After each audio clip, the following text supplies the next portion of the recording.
আমার অপরাধটা কি? অপরাধটার কথা আমি আবার একটু বয়ান করি, উনি এই জায়গায় খুব ক্লিয়ার করেননি।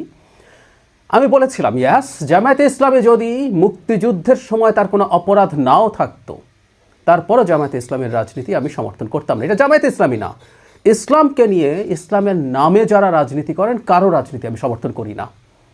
এবং এটা যে শুধুমাত্র ইসলাম মোটেও ব্যাপারটা তা না, any form of identity politics, সেটা হিন্দুত্ববাদের নামে হোক, সেটা হোয়াইট সুপ্রিমেসির নামে হোক, সেটা বাঙালিত্বের নামে হোক, আমি বহুবার এই কথাগুলো বলেছি।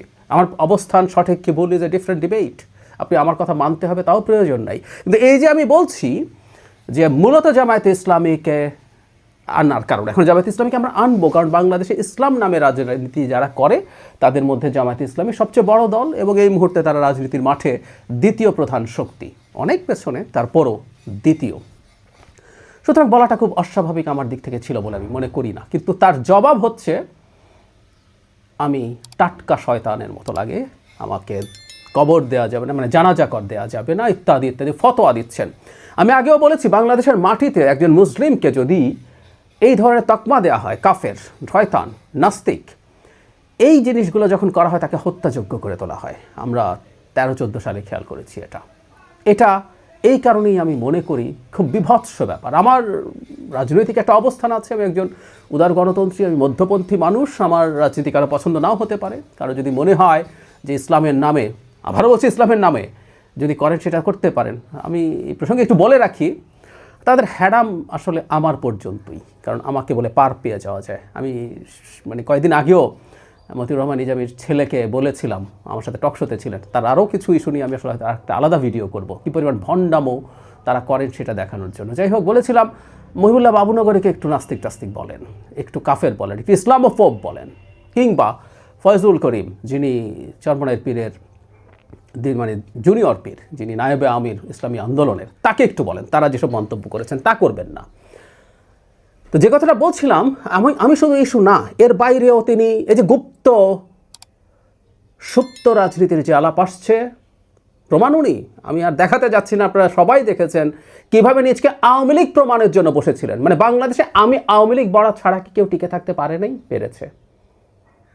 এই কথাটাই বলছি। হ্যাঁ, জামাত বলা, শিবির বলা, ইভেন বিএনপি বলা তো বটেই ঝুঁকিপূর্ণ ছিল। এখন জামাত শিবির যদি ডিসাইড করে যে আমরা আপাতত আমরা একটু শান্ত থাকবো, তারপরে আওয়ামী লীগ প্রমাণ করতে হয় না। যেমন ছাত্র শিবির ছাত্রলীগের দলে ভিড়ে গিয়েছিল, তার সেরকম ভিডিও আছে, সিনেমার নায়িকা নিয়ে কথা আছে, একটা ভার্সিটি নিয়ে মিথ্যে কথা আছে। এমনকি সম্প্রতি একটা ভিডিও সামনে আসলো, জনাব আরাফাত রহমান কোকোকে উনি কুকুর বলছেন, উনি ক্ষমা চেয়েছেন, দেখেছি। কিন্তু একটা মানুষ এই কথা বলতেই পারে বলে আমি মনে করি না, একজন মানুষ সম্পর্কে যিনি মারা গেছেন বেশ আগে অত্যাচারিত হয়ে। মানে ক্ষমা চাওয়াই কি যথেষ্ট? একটা মানুষের রুচি কোন পর্যায়ের যে তিনি এই কথাগুলো বলতে পারেন? আর এর বাইরে তো যে বললাম ক্লাউন, সার্কাসের ক্লাউন যেমন মানুষকে বিনোদিত করার চেষ্টা করে, সেই ক্লাউনগিরি করেন উনি ওয়াজের নামে, একটার পর একটা মিথ্যে কথা, ফালতু কথা, নোংরা কথা। এই মানুষটাকেই ইভেন প্রাথমিক মনোনয়নের পরও যখন প্রচুর সমালোচনা হতে থাকলো, তখনও সেখান থেকে জামাত সরে আসেনি। আমি আশা করি বাংলাদেশে যারা সচেতন নাগরিক আছেন, বাংলাদেশে যারা বিদেশি মিশন আছে, তারা প্রত্যেকে এই ব্যাপারগুলো খেয়াল করছেন, জামায়াত আসলে কাকে মনোনয়ন দেয়। আমি প্রায় একটা কথা বলি যে আমরা জামাতের কাছ থেকে অনেক বেশি সততা আশা করি, জনগণ হিসাবে বলছি, যে কোনো একজন ভোটার হিসাবে চাওয়া উচিত।